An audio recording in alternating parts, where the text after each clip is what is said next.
जय शनिदेव। श्री शनि पुराण। श्री शनि पुराण साहित्य को ऑडियो रूप में श्रवण करने वाले सभी श्रोताओं को श्री शनि पुराण की वाचिका, लेखिका, एस्ट्रोलॉजर, शनि शादिका डॉक्टर विभाश्री का नमस्कार है। आज हम भाग 12 चैप्टर 12 का श्रवण करने जा रहे हैं। इसके अंतर्गत हम आज ले रहे हैं द्रौपदी पर शनि की दशा आई, तब द्रौपदी ने क्या किया जो खोया हुआ राज अपने पतियों को दिलाया। तो इसलिए आज हम शुभारंभ कर रहे हैं शिव जी की उस स्तुति से जो शनि पीड़ा निवारण का एक महत्वपूर्ण साधन है। तो इसको हम सिर्फ संस्कृत में ही पाठ कर रहे हैं, इसका हिंदी भावार्थ अभी नहीं देखेंगे। और शनि पुराण में तो बहुत सारे संस्कृत स्तोत्रों को स्थान दिया गया है, पर यहाँ अति आवश्यक होने पर हम बीच में कहीं कहीं किसी संस्कृत के स्तोत्र को स्थान दे रहे हैं। अभी आज हम शिव जी की वह स्तुति कर रहे हैं जिस स्तुति के माध्यम से विक्रमादित्य ने भी बहुत जल्दी अपना खोया हुआ राज्य प्राप्त कर लिया और आगे राजा नल ने भी शिव भक्त होने के नाम से अपने जीवन में फिर से रंक से राजा बनने के सपने पूरे किए। तो आइए हम शिव जी को प्रणाम करें। नमामि शमीशाने निर्माणि रूपं विभुं व्यापकं ब्रह्मे वेदे स्वरूपं निजं निर्गुणं निर्विकल्प निरीहं चिदाकाशमाशकाशवासं भजेऽहं निराकारे ओंकारे मूलं तुरीयं गिराज्ञाने गोतीते मीशं गिरीशं करालं महाकाले कालं कृपालं गुणागार संसार पारं नतोऽहं तुषारादि संकाशे गौरं गंभीरं मनोभूति कोटि प्रभा श्री शरीरं स्फुन्मौलिकल्लोलिनी चारुगंगा लसत भाल बालेन्द्रुकण्ठे भुजंगा चलत कुण्डलं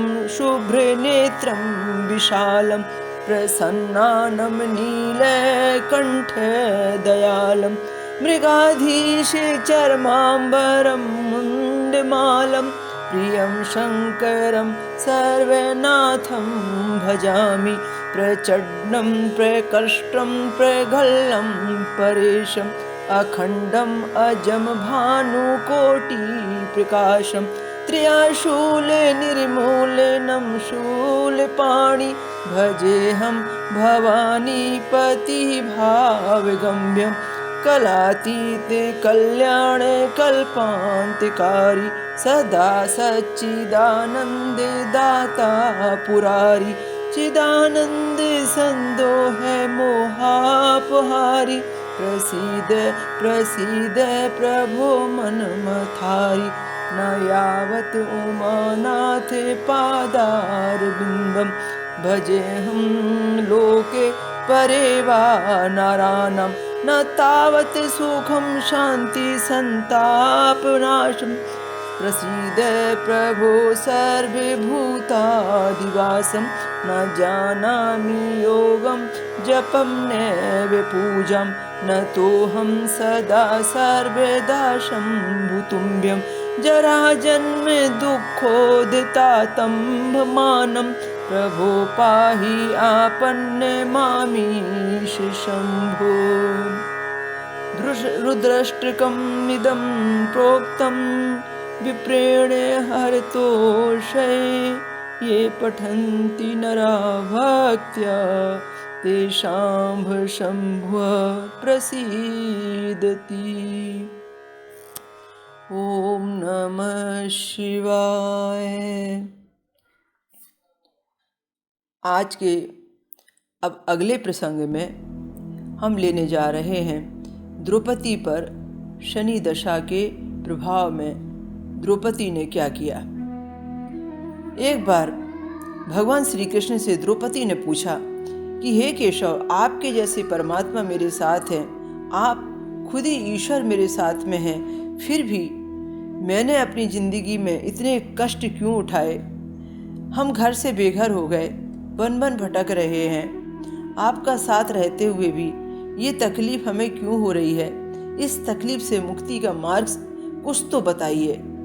द्रौपदी की बातें सुनकर भगवान श्री कृष्ण ने द्रौपदी को वन में जब वो रह रहे थे तब ज्ञान दिया, समझाया कि देखो द्रौपदी, हर व्यक्ति का एक पिछला जन्म होता है, तुम्हारा भी एक पिछला जन्म है, पांडवों के भी पिछले जन्म है। हर व्यक्ति अपने जीवन में अपनी आत्मा के साथ अपने प्रारब्ध के कुछ कर्म भोग लेकर आता है। तुमने भी अपने जीवन में कुछ पिछले जन्म के कर्म भोगों का यहाँ कष्ट उठाया है। हाँ, जितना भी कष्ट जो है उसका संबंध शनिदेव की दशा से, पूर्व जन्म कृत पीड़ा से है। तुम शनिदेव को प्रसन्न करो, निश्चित रूप से तुम्हारी पीड़ा कम हो जाएगी और शनिदेव जी तुम्हारा खोया हुआ राज्य भी लौटाएंगे। पूर्व जन्म कृत कर्म भोग को कम करने के लिए और वर्तमान जिंदगी के पुण्य को बढ़ाकर अपने जीवन में सफलताओं की प्राप्ति के लिए आप शनिवार के व्रत का पालन करो। द्रौपदी को भगवान श्री कृष्ण ने समझाया कि शनिवार के व्रत रखो, इस जंगल में, इस वन में शनिदेव की सेवा करो, 33 शनिवार के व्रत का पालन करो, एक लौह प्रतिमा का निर्माण करो। एक लौह प्रतिमा पर हर शनिवार के दिन अभिषेक करो। अभिषेक करने के बाद में शाम को व्रत खोलो और एक नियम बनाना है कि 33 शनिवार के व्रत में जब तक के नीला फूल तुम शनिदेव की प्रतिमा पर अर्पण ना कर दो तब तक के व्रत नहीं खोलना। शनिदेव जी के व्रत के लिए 3 शर्तें उन्होंने बताई। पहला तो यह है कि शनिवार का व्रत एक समय भोजन का त्याग करके करना और 5 पांडवों के सहित करना। दूसरा यह कहा कि शनिवार के व्रत में जब तक के नीला फूल न मिले, शनिदेव को अर्पण न कर दो, तब तक के व्रत नहीं खोलना। तीसरा नियम यह बताया कि शनिवार के व्रत के लिए एक लौह प्रतिमा तैयार करो और उसे स्थापित करो। जब तक के 33 शनिवार व्रत पूरे नहीं हो जाते, उस प्रतिमा में शनिदेव की प्रतिष्ठा करके उनका वास मानकर उस प्रतिमा के साथ पूजा अर्चना का संबंध बनाओ, उसकी सेवा करो। शनिदेव की सेवा के लिए ये ज्ञान देकर कहा श्री कृष्ण जी ने कि द्रौपदी, ऐसा करने से तुम तुम्हारे पतियों को खोया हुआ राज्य दिलाने में सफलता प्राप्त करोगी। द्रौपदी ने भगवान श्री कृष्ण के कहने से 33 शनिवार का व्रत प्रारंभ किया और द्रौपदी के साथ सहयोग किया। उसके पतियों ने सबसे बड़ा सहयोग ये किया कि वे नीला फूल द्रौपदी के लिए लाके देते थे और द्रौपदी के साथ ही व्रत खोलते थे। कई शनिवार बीत गए, आखिरी शनिवार होने वाला था। जैसा कि सभी जानते हैं, द्रौपदी तो अपने आप में अन्नपूर्णा थी। द्रौपदी के पूर्व जन्म के पुण्य बहुत अच्छे थे, जिसके फलस्वरूप वो जिसके भी साथ रहती है उसको कहीं ना कहीं सुविधाओं को मिलने में सुविधा होती है, कष्ट उसके कम हो जाते हैं। यह कई ऋषि मुनि द्रौपदी के बारे में भविष्यवाणियां कर चुके थे कि ये जिनके भी साथ रहेगी उनकी तकलीफ को कम कर देगी, इसके साथ विपत्ति भी छोटी बन जाएगी। इस प्रकार से द्रौपदी के पूर्व जन्म की गाथा एक अलग गाथा है। वो जब पूर्व जन्म में वन देवी थी। द्रौपदी पूर्व जन्म में शिव भक्त थी। शिव भक्त वन देवी ने शिव जी को प्रसन्न किया। शिव जी ने प्रसन्न होकर द्रौपदी से वरदान मांगने को कहा। वन देवी ने अपने विवाह के लिए, अच्छे वर की प्राप्ति के लिए लंबे समय तक तप किया था, क्योंकि वन देवी का रिश्ता उनके माता पिता लगाने में बहुत असंभव महसूस कर रहे थे और रिश्ता नहीं होने के कारण वन देवी मानसिक रूप से बहुत परेशान थी, इसीलिए उन्होंने शिव जी को मनाया, शिव जी की तपस्या की। जब शिव जी प्रसन्न हुए, उन्होंने वरदान मांगने को कहा, तो वन देवी इतनी प्रसन्न थी कि उन्होंने एक ही वरदान 5 बार मांगा और अलग अलग प्रकार से मांगा। भगवान शिव ने वरदान 5 बार दिया और तथास्तु भी कहा। वन देवी यानी जो द्रौपदी का पहला जीवन था, जिसमें वो ऋषि कन्या थी, उन्होंने वरदान मांगा कि हे भोलेनाथ, मुझे ये वरदान दो कि मुझे बहुत बलशाली पति मिले। मुझे ये वरदान दो कि मुझे बहुत ज्ञानी धर्मात्मा पति मिले। मुझे ये वरदान दो कि मुझे बहुत सहनशील और बहुत खूबसूरत पति मिले। मुझे ये वरदान दो कि मुझे बहुत यशस्वी, बहुत बड़ा योद्धा पति मिले। इस तरीके से अलग अलग क्वालिटी का, अलग अलग रूप से जो उसकी इच्छाएं थीं, वो अपने पति में जो देखना चाहती थी, वो उसने भगवान के आगे कहा और भगवान ने तथास्तु कहा।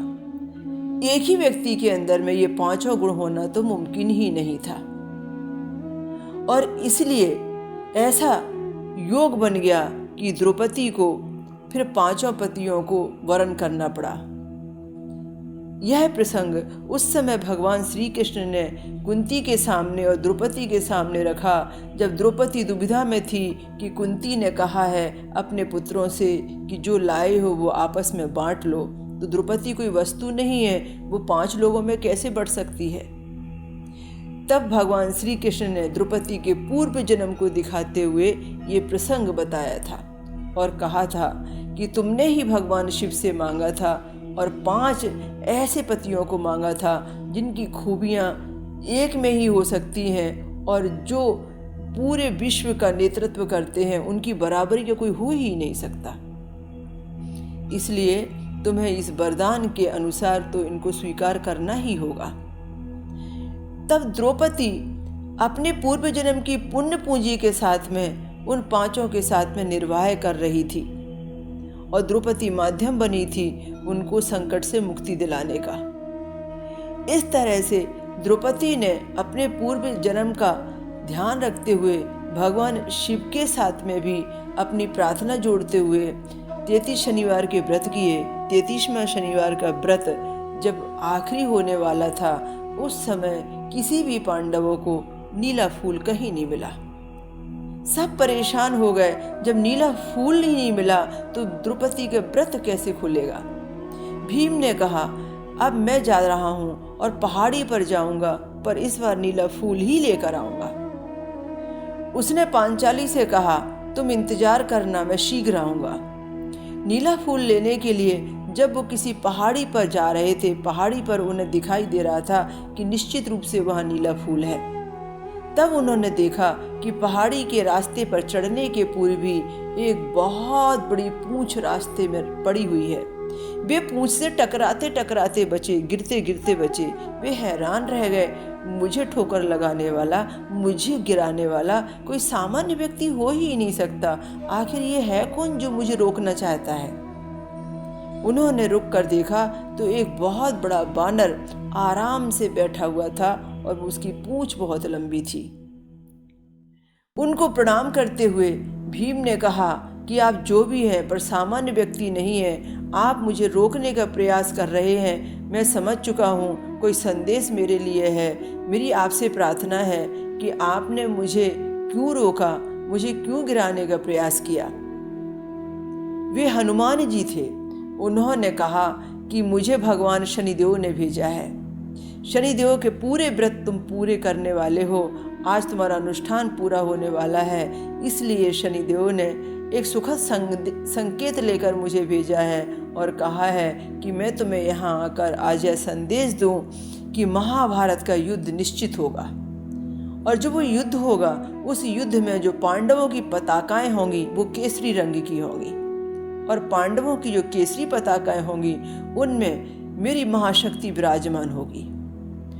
और शनिदेव के प्रताप से, उनके कहने से मैं बल लेकर पूरा तुम्हारे रथों पर बैठा रहूँगा, जिससे तुम्हारे रथों को कोई भी हवा में उड़ा नहीं सकता, कोई भी तोड़ के मिटा नहीं सकता, उसकी शक्ति मुझसे अधिक नहीं हो सकती। ऐसा कहकर हनुमान जी ने कहा कि विजयी भवा और तुम जाओ, अब तुम्हें नीला फूल जरूर मिलेगा।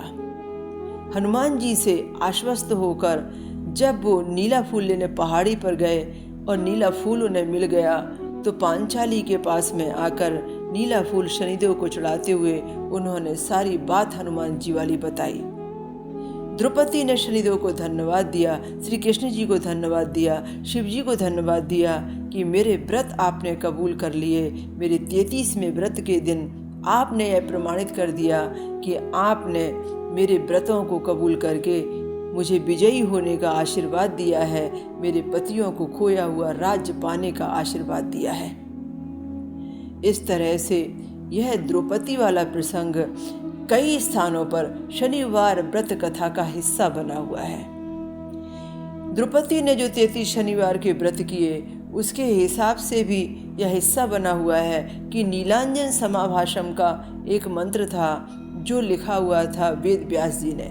भगवान श्री कृष्ण ने द्रौपदी को व्रत विधान बताने के समय में यह कहा था कि वेद व्यास जी से मैंने यह एक नीलांजन का मंत्र शनिदेव के नाम से तुम्हारे लिए लिखाया है। उन्होंने 9 ग्रहों के 9 मंत्र तैयार किए भगवान श्री कृष्ण के कहने से, और वेद व्यास जी के द्वारा तैयार किया गया ये नीलांजन मंत्र 7वें नंबर का मंत्र था। तब श्री कृष्ण जी ने कहा, इस नीलांजन मंत्र का जाप द्रौपदी तुमको करना है। इसके जाप करने से, इसके पाठ करने से तुम्हें शनिदेव जी प्रसन्न होकर तुम्हारी मनोकामना पूरी अवश्य करेंगे। उस समय 33,000 नीलांजन मंत्र का जाप द्रौपदी ने किया 33 शनिवार के व्रत पूरे होने तक। यही उसका पूरा अनुष्ठान था, और इस अनुष्ठान के नाम से उसने अपना मनचाहा वरदान भगवान से प्राप्त कर लिया शनिदेव को प्रसन्न करने के बाद। अब हम अगला जो ले रहे हैं वो ले रहे हैं कि किस तरीके से आगे शांति उपाय, प्रायश्चित विधि विधान होता है और किस तरीके से हम व्रत करके वह सारी चीज़ें प्राप्त कर सकते हैं जो कि द्रौपदी को मिली, धर्मगुप्त को मिली, शुचिव्रत को मिली। तो व्रत के लिए बहुत ज़्यादा जरूरी होता है कि व्यक्ति अपने जीवन में अपने प्रायश्चित विधान को चुने, कि जो भी गलतियां वो कर आया है, जिसका कर्म भोग उसे भोगना है, उसके लिए वो प्रायश्चित कर रहा है।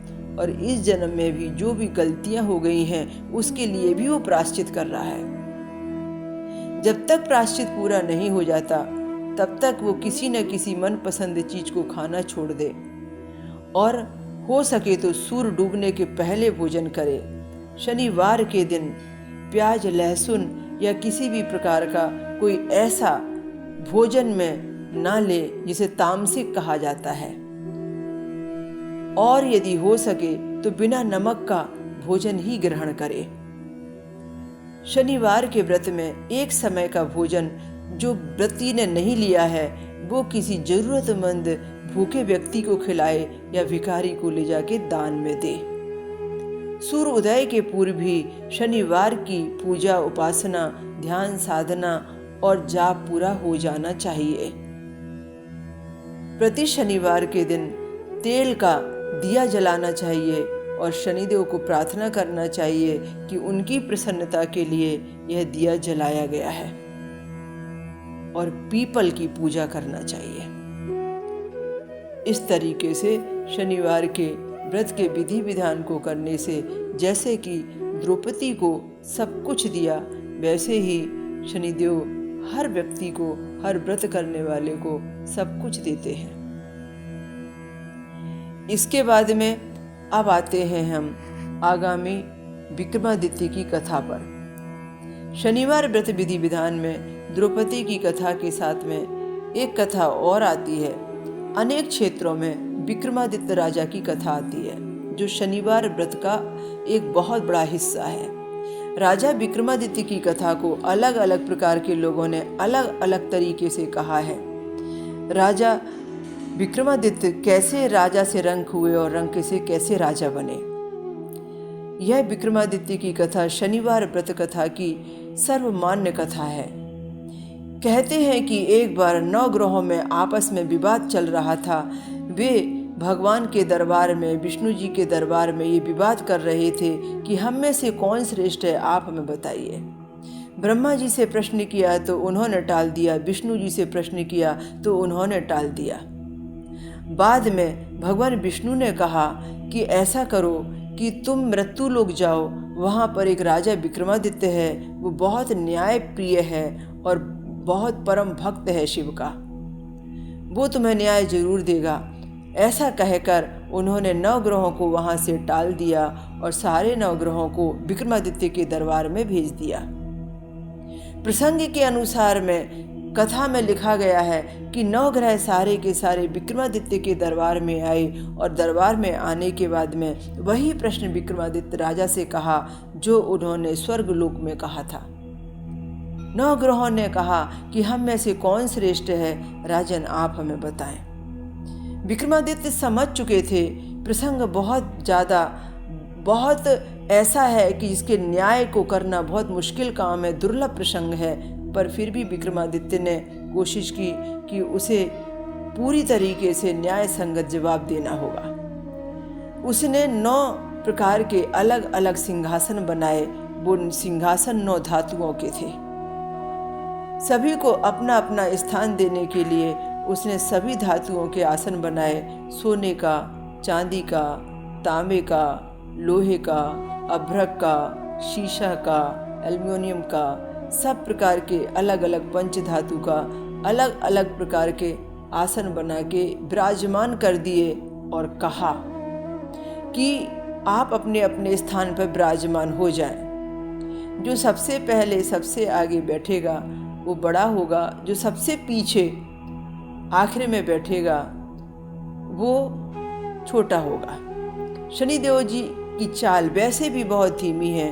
वो अपनी मंद गति से आए। जब तक उन्होंने सब लोगों ने अपने अपने आसन पर स्थान ग्रहण कर लिया। शनिदेव का आसन लोहे का आखिरी में रखा था और वो मंद गति से आने के नाम से बैठे भी आखिरी में थे। तो इसलिए यह उद्देश्य सामने में आ गया कि शनिदेव छोटे हैं, बाकी सब बड़े हैं। राजा ने अन कहे ही सब कुछ कह दिया। शनिदेव जी बहुत क्रोधित हुए।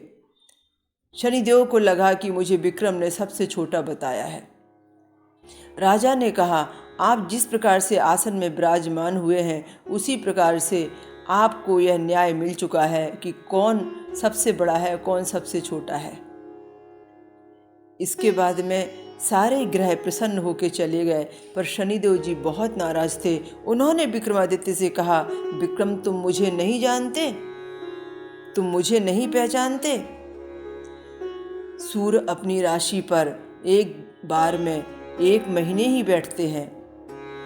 चंद्रमा अपनी राशि पर एक बार में 2.25 दिन के लिए ही आते हैं। इसी तरीके से मंगल अपनी राशि में 40 दिन विराजमान होते हैं।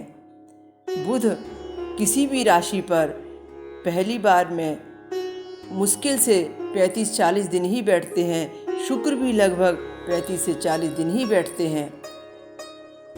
राहु यदि अपनी राशि में आते हैं तो 18 महीने के मेहमान होते हैं।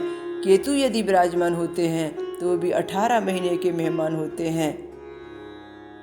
पर मैं 2.5 बरस बैठता हूँ। तुम मुझे नहीं जानते। मैं तुम्हें अभी ये कहकर जा रहा हूँ कि देख लूँगा विक्रम जब मेरा समय आएगा। याद रखना, कौन छोटा कौन बड़ा यह मैं उस समय तुमसे पूछूंगा। ऐसा कहकर विक्रमादित्य वहाँ से रवाना हो गए और साथ में शनि महाराज जी भी अंतर्ध्यान हो गए। विक्रमादित्य ने शनिदेव की भविष्यवाणी सुनी और विक्रमादित्य बहुत परेशान रहने लगे। कुछ दिनों में विक्रमादित्य उसे भूल गए। जब विक्रमादित्य पर शनि की महादशा आई, शनि की महादशा में शनि की 7.5 आई, तब उस समय शनि महाराज जी ने, जैसा कि उन्हें शिव ने वरदान दिया है कि जब तक तुम्हारा समय किसी के जीवन में नहीं आएगा तुम किसी भी प्रकार उसके साथ न्याय नहीं करोगे।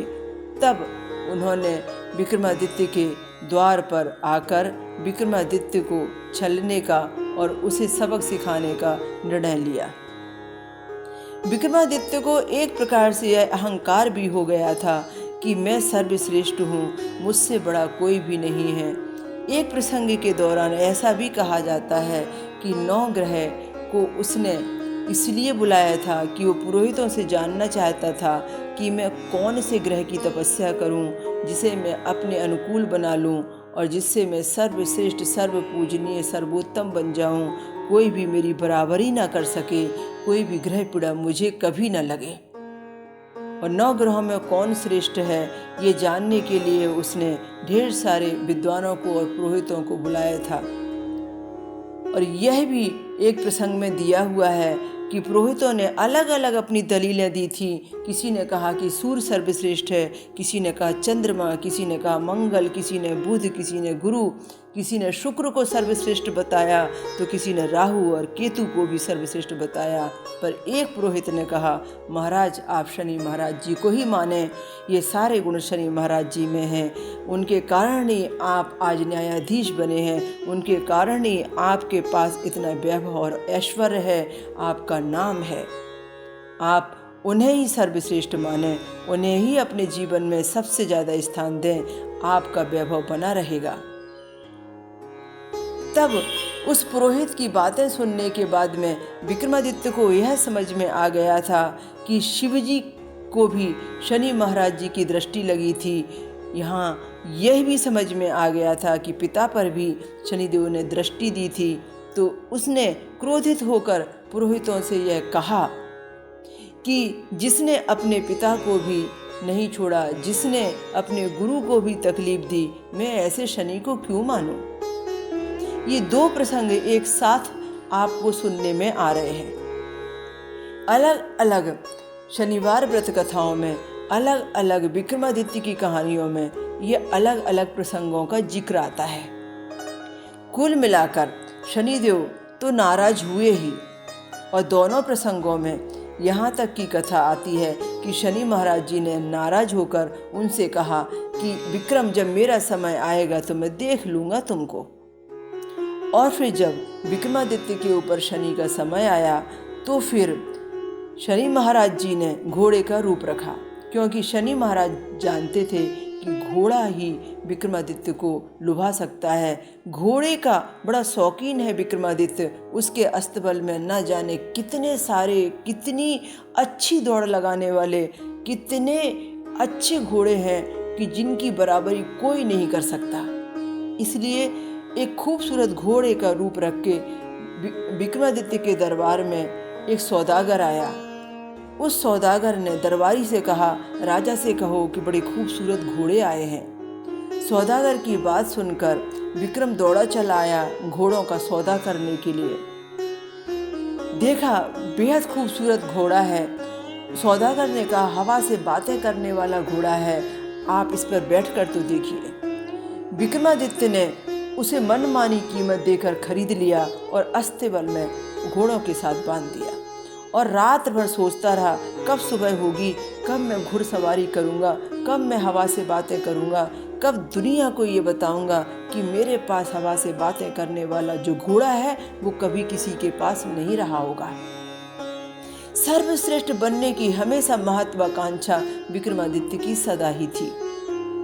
विक्रमादित्य ने सुबह होने पर राजसी वैभव जो रात को उतार दिया जाता है उसके बिना ही सामान्य भेष में घुड़सवारी की और हवा से बातें करने वाले घोड़े की चाबुक दबाई। घोड़ा तो हवा से बातें कर रहा था, विक्रमादित्य हवा से बातें कर रहे थे और घोड़े का आनंद ले रहे थे।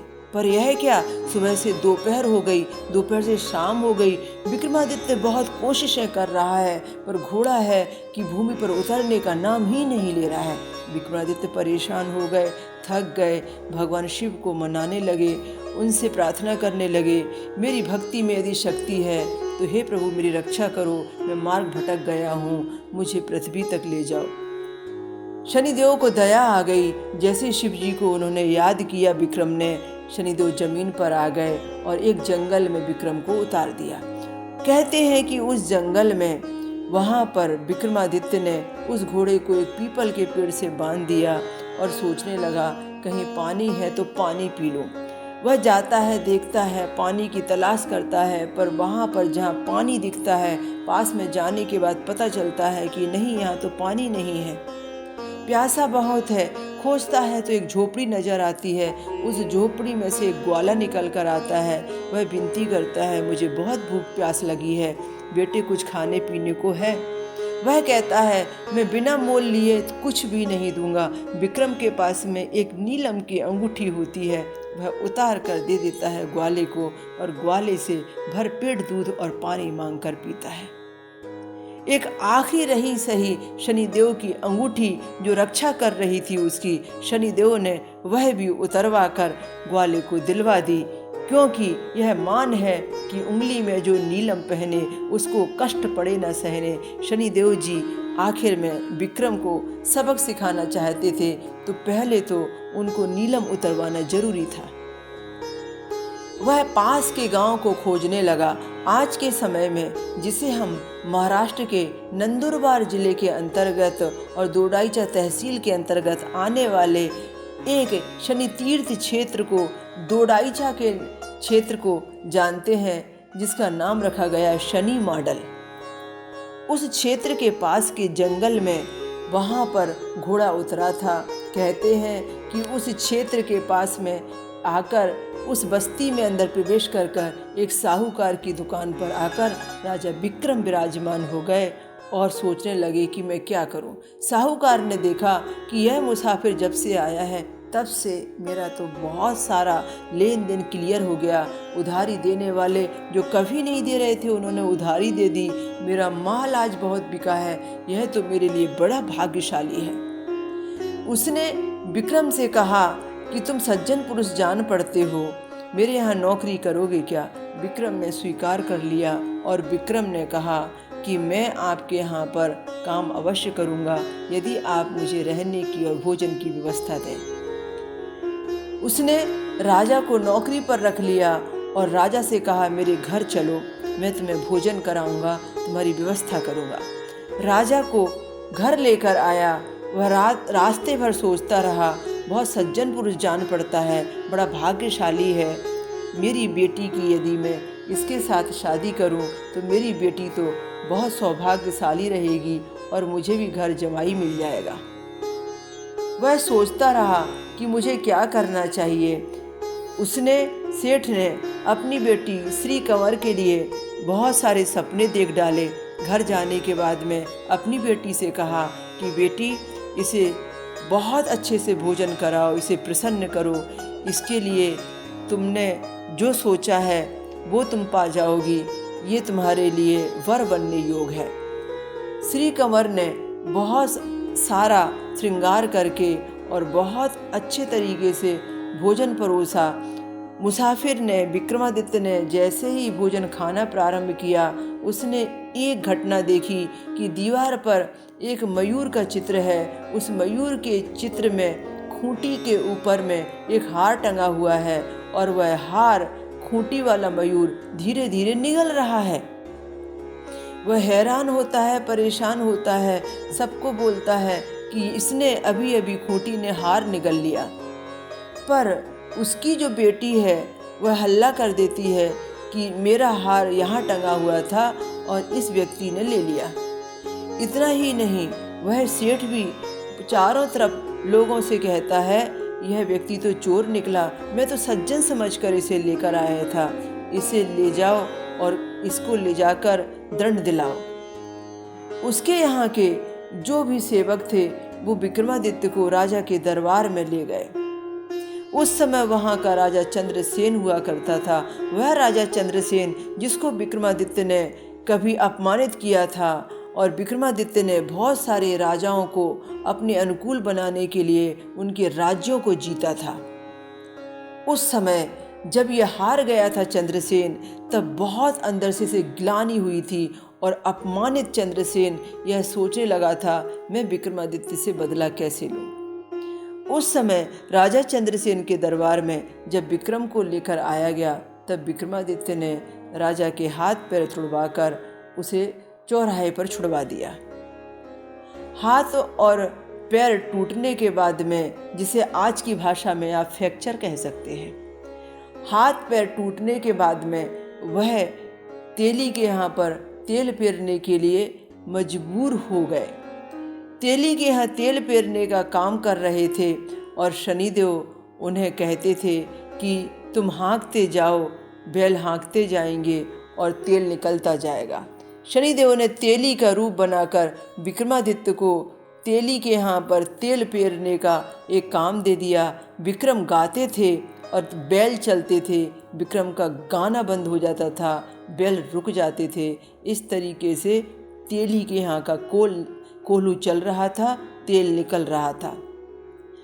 इधर विक्रमादित्य की शनि की दशा खत्म होने को आई, शनि की 7.5 भी उतर गई। विक्रमादित्य अंदर से बहुत गिलानी से भरे हुए थे। वो कह रहे थे, जीवन में मैंने जो कष्ट भोगा है, इतना तो मैंने कभी नहीं भोगा था। विक्रमादित्य जीवन पर्यंत सोचते रहे कि मैं कभी संस्कृत में स्तोत्र लिखूं, मैं कभी देव स्तुति लिखूं, मैं कभी शनिदेव के लिए कुछ करूं, स्तोत्र लिखूं। उसने जब कोल्हू के यहाँ पर काम किया, तेल पेरने के लिए उसने गीत गाए, तो उस समय उसके साथ के सेवक ने विक्रमादित्य के कहने से पूरे के पूरे स्तोत्र लिपिबद्ध कर दिए और उसने बहुत बड़ा ग्रंथ शनि देव की स्तुति में लिख डाला, विक्रम उवाच के नाम से। शनि देव इससे बड़े प्रसन्न हुए। विक्रम के मन में एक दिन आया, ये जिंदगी भी क्या जिंदगी है, ना हाथ पैरों से कुछ कर सकता हूँ, मेरा राजपाट सब छूट गया, मेरा घर परिवार सब छूट गया, मैं यहाँ पर जंगल में भटक रहा हूँ, इससे तो अच्छा मर जाना ही अच्छा था। वह करुणा में, वह दुखी होकर, वह जिंदगी ख़त्म करने के लिए जब सोचने लगता है तो सोचता है, एक बार दीपक राग तो गा लेता हूँ जो इंद्र ने मुझे दिया था। वह दीपक राग गाता है क्योंकि इंद्र ने प्रसन्न होकर उसे दीपक राग दिया था और कहा था, राजन जब जब इसे गाओगे राजन दीप जले पाओगे। उसने दीपक राग गाया और दीपक राग गाने पर जो राजा था उसके दरबार के चारों तरफ दिए जल गए और दिए जलने के बाद में उस राजा की जो बेटी थी, उस बेटी ने इस गीत से प्रभावित होकर, वैसे तो वो रोज ही विक्रमादित्य का गीत सुनती थी, जिस क्षेत्र में यह रह रहा था उस क्षेत्र के राजा की बेटी इसके गीतों पर बहुत ज़्यादा अपने आप को समर्पित कर चुकी थी और उसने उस दिन दीप जले देखे तो उसने ये संकल्प कर लिया कि मैं यदि शादी करूंगी तो इसी से करूंगी। बेटी का नाम मनभावनी था। उसने खाना पीना छोड़ दिया, राजा और रानी से कहा शादी करूंगी तो इसी से करूंगी। राजा ने बेटी की जिद पूरी करने के लिए अपने दरबारियों को भेजा, खोज कर आओ ये आवाज़ कहाँ से आ रही है। दरबारी उस व्यक्ति को पकड़ के लेकर आए जिसके हाथ पैर टूटे हुए थे। उसे देखकर राजा हैरान रह गया और उसके बाद में अपनी बेटी की शादी करने को मजबूर हो गया। बेटी की जिद में आकर उसने उसके साथ में शादी कर दी।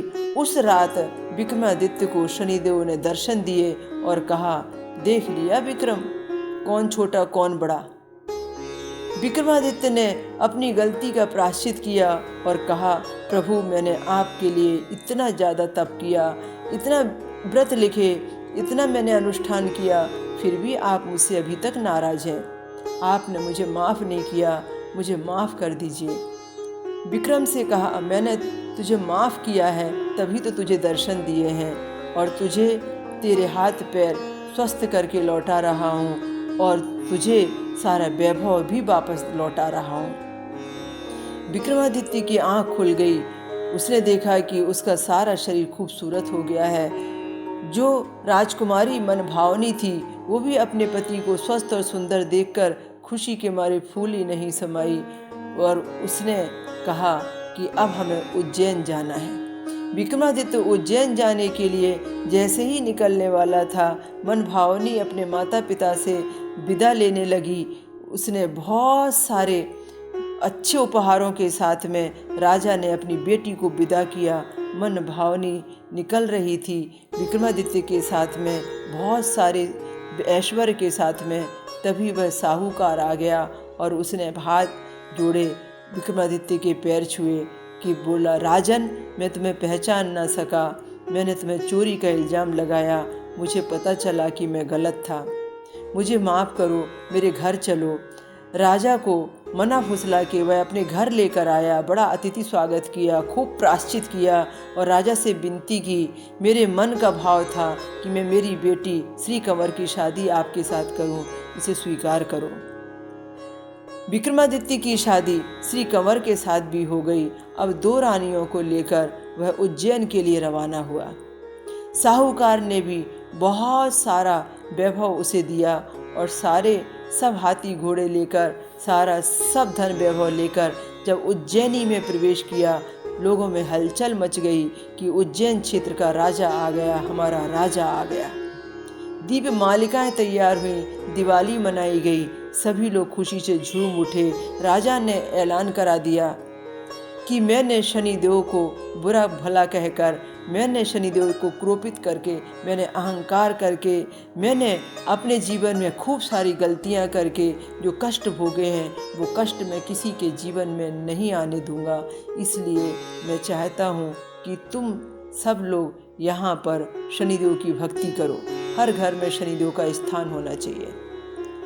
जब शनिदेव ने उनको दर्शन दिए थे और शनिदेव ने कहा था कि मैं तुमसे बड़ा प्रसन्न हूँ, तो मैं तुम्हें सब कुछ देना चाहता हूँ, मांगो विक्रम, तुम क्या मांगते हो।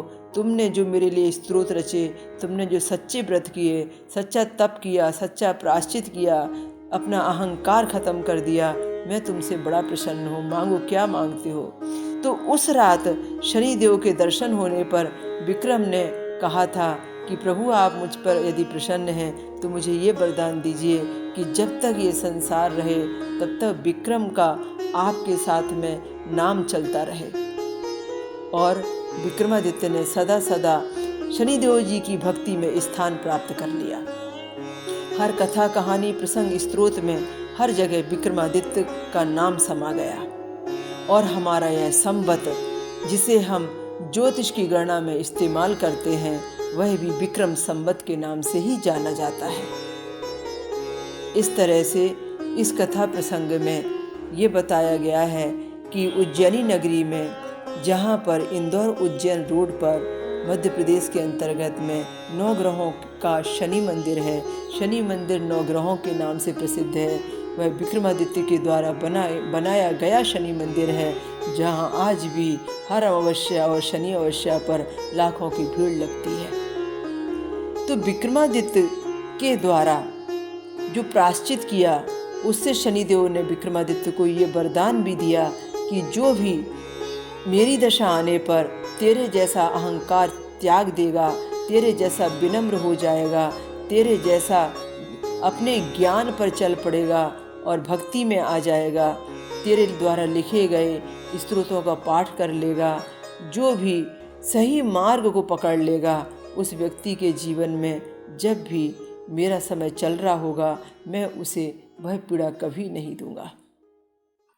जय शनिदेव।